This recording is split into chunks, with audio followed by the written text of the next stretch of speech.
Conventional wisdom would suggest that opening a business somewhere like this, middle of nowhere with no parking and very little access, it just shouldn't work. But partly through choice, partly through circumstance, that's exactly what we got. And this video is all about how it works, why it works, and a little bit more about running a business, which is impossible to get to.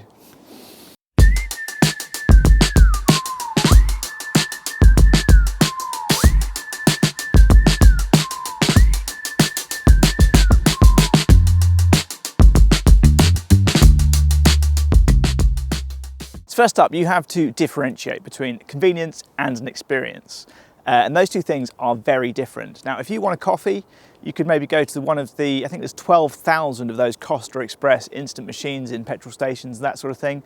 They make Costa something like £70 million profit every year in this country, which is actually 8 times more than they make profit-wise from all of their retail shops across the country. So if you want convenience, you can do that. It's not a great coffee.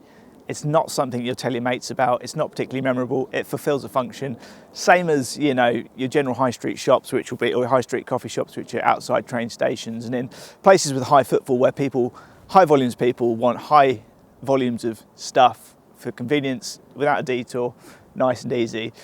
That is not what we offer here. What you have here is obviously more of an experience. It's something which you will hopefully tell your mates about. And there's lots of factors that are under our control to make sure that experience is as good as possible. So the coffee's got to be excellent. You've got to have incredibly friendly, memorable service. You've got to enjoy the views. We're obviously very lucky here. You can sit down, listen to the skylarks in the spring, watch the world go by. Peace, quiet, tranquility is a priceless asset, which we try and make the most of. If we make all of those things under our control as good as we possibly can, hopefully we create something which, as I say, people tell their mates about. That is our sole form of marketing, word of mouth. People come down, they have often a surprisingly good time, a surprisingly good coffee. They're not necessarily expecting it to be as good as it is. And the next week you see that group of 1 or 2 becomes a group of 8, a whole family, that sort of thing. And word spreads that way. So A, we don't have to do any marketing, and B, make sure it's good enough and people will tell their mates all about it. So it's slightly stating the obvious, but human beings buy coffee, cars do not buy anything. Obviously cars are a way of getting to places where you could potentially buy stuff, but they're not inextricably linked, and you can absolutely have human beings buying stuff without the cars as part of the process. Interestingly, if you look at something like this, so this is a drive-through queue, I think it's a McDonald's. There is 75 cars in the screen here, so that'll probably be 75 people, maybe 100 people, for example. And then if you look at this picture here, so this was here on, I think it was Christmas Eve or Boxing Day this year. I think there's 83 people in this photo. There could be slightly more, there could be slightly less, but roughly the same. If we had all of those people arriving by car, it would lead to a queue of traffic 450 metres long, which would go all the way down our little road, back onto the road, and then half the way to the traffic lights, which is obviously absolutely no good for anybody. It's circumstantial, not necessarily all through choice, to have no parking here, but we're sort of dealing with the geography and the nature of the site that we have. If we were to, hypothetically speaking, add parking, so we currently have around 30 spaces, which we use just for our gym customers, so back-to-back gym classes of 10 to 15 people obviously fills up the whole car park, which is why we have no capacity for any extras. On a busy Saturday or Sunday, there could be between 50 and 100 people down here, so say we needed another 100 parking spaces, so that's 130, plus maybe there's an event on, a kids party or a sound bath or something like that, which maybe needs another 50 spaces. So you're looking at potentially 200 parking spaces required here if we were to have parking as an option. That's roughly actually what the local garden centre down the road has. And if you overlaid that car park onto our site, you end up losing a huge chunk of it. As you can see, if you look on this map, it's obviously quite crude, but imagining where you'd fit that in and around the existing buildings, bearing in mind that we're green belt, and it's obviously quite difficult, rightly so, to put new tarmac down, new concrete down and build new structures like that. Having said that, I guess, you know, Chester Mod Adventures down the road, they've got hard car parks for literally thousands of cars. So I imagine if we wanted to, there'd be a way of doing it, but I don't really. So obviously, as well as potentially creating extra parking spaces, we actually only have one access route, which is this single track concrete lane. So if we were to increase the amount of parking here, we'd actually have to double the width of this. So we'd have to spend tens of thousands widening that, also potentially require planning permission, highways agency approval, that sort of thing, to widen the entrance.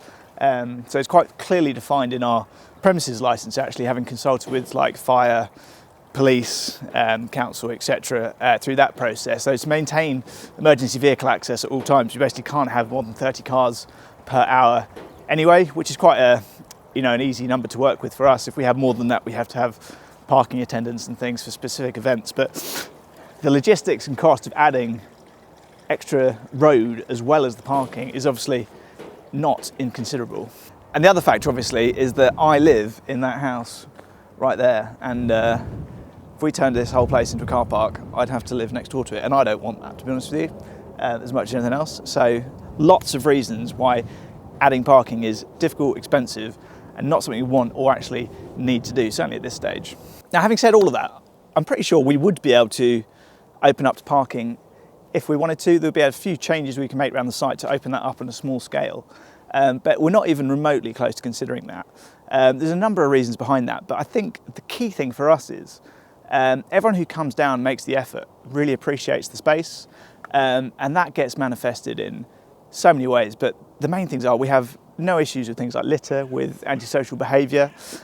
It's really calm, stress-free environment. It's something which members of staff that we have, both part-time and full-time, remark on all the time. Often they've been used to very fast-paced hospitality or retail environments, maybe working in busy cafes, train stations, that sort of thing, where people don't care, to put it bluntly.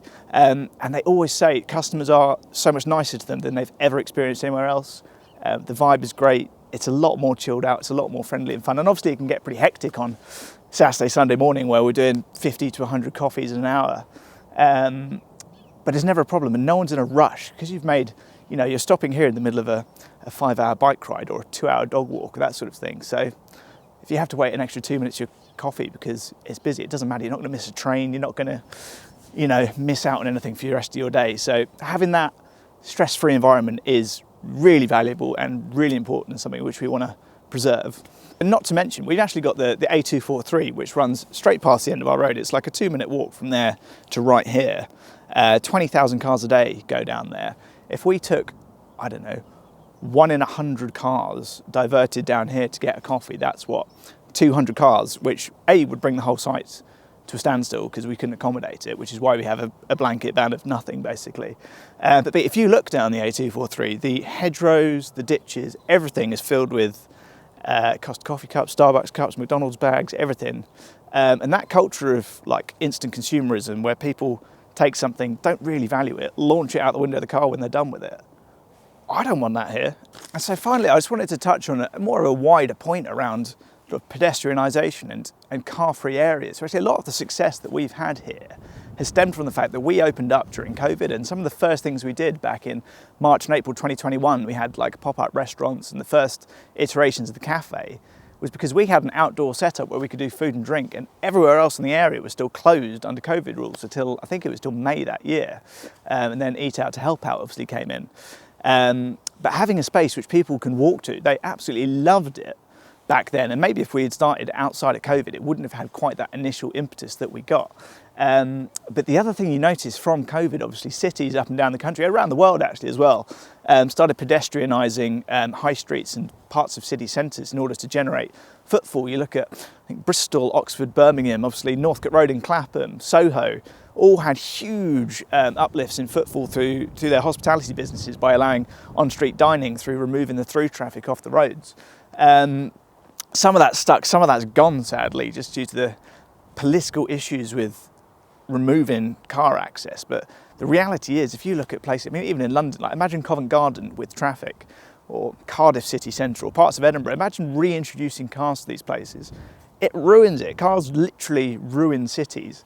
And there's plenty of ways of maintaining access, particularly for those with mobility issues, and using public transport and everything without actually cutting the place off. And there's a lot of misconceptions about removing parking spaces from outside businesses being an issue. Like, if you lose 2 car parking spaces outside the front of a restaurant, that won't kill the restaurant. That will provide dining space for 10 to 20 people, which is far more valuable to a business than having 2 parking spaces. So this in itself has been a really interesting case study in, I guess it's a pedestrianised area. Obviously pedestrianisation is more of an urban thing than a rural thing, but the same concept kind of applies, that if you make a nice environment for people to eat and drink in, it appeals to them, and they're much more likely to come here than an equivalent which is adjacent to a car park or in a city centre kind of thing. So it's been interesting to see how that works. It's not something we necessarily knew would work or had 100% confidence in before we started.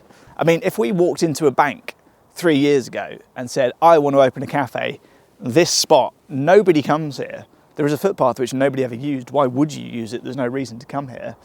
Can I have £10,000? They'd have said, absolutely no chance. Maybe they'd have sent someone down with a clipboard to see what the footfall was like, counted no people, maybe 2 lost dog walkers in a day, and said, you can't open a viable business there. But if you create something which is good enough, crucially good enough for people to tell their mates about, make sure it's consistent, make sure there's a reason to come, and make sure you're consistent with what you're delivering, it absolutely can work. Just as I was putting this together, I realised it's a bit of a sort of glaring omission, elephant in the room, just to not mention the impact of weather. Probably do a whole video about this in the future, but obviously heavy rain has an impact on footfall with an outdoor business like us, kind of the same as it would at a market or a food festival or any sort of outdoor food and drink environment. But it's not catastrophic. People always come down regardless of the weather, particularly dog walkers. They're not too bothered about it. Obviously you miss out on some bigger groups and family groups, but you'd be surprised how many people do come down. And it's obviously something you can plan for. We're an outdoor business in the UK, so you've got to expect rain. And we've just finished, or just been open for 1 year now, so it's worth looking. I'll show you. This is basically our sales data by week over the last 52 weeks. And there's no numbers on there, but basically this red line shows our kind of break-even point. So that's the point where we can pay for our staff, pay for basic bills, pay for our stock, perishable goods, that sort of thing. And over the last 52 weeks, we've failed to break even. I think it's 8 weeks on there, which is fine. Grand scheme of things, obviously massively outweighed by the busier months, the busier summer months. So it obviously has an impact, but it's not an issue and it's not something to be scared of. And I think the main thing is people come down regardless. If there was ever days where there was zero footfall, it would probably be a bit of an issue, but fortunately, that doesn't happen. So there you go, something a little bit different, not about our sort of day-to-day operation, touching on a few broader themes. It's something I'm pretty interested in and quite passionate about in terms of just generally reducing our country and our world's dependence on cars to do absolutely everything. I have to drive pretty much everywhere from here, particularly with a child, because there's no safe cycling infrastructure. We get the bus every now and again. We tried cycling to nursery a few times, but it's absolute chaos out there. So hopefully we're on a path to facilitating safer travel, safer access, easier active travel options for everyone. It's great to see families coming down here, kids cycling, you know, you've got the lure of a hot chocolate or a pan of chocolate or something. They'll be happy to cycle for an hour or two just to come down here, have some family time. Things like that make it absolutely worthwhile doing things like this that we're doing here. Yeah.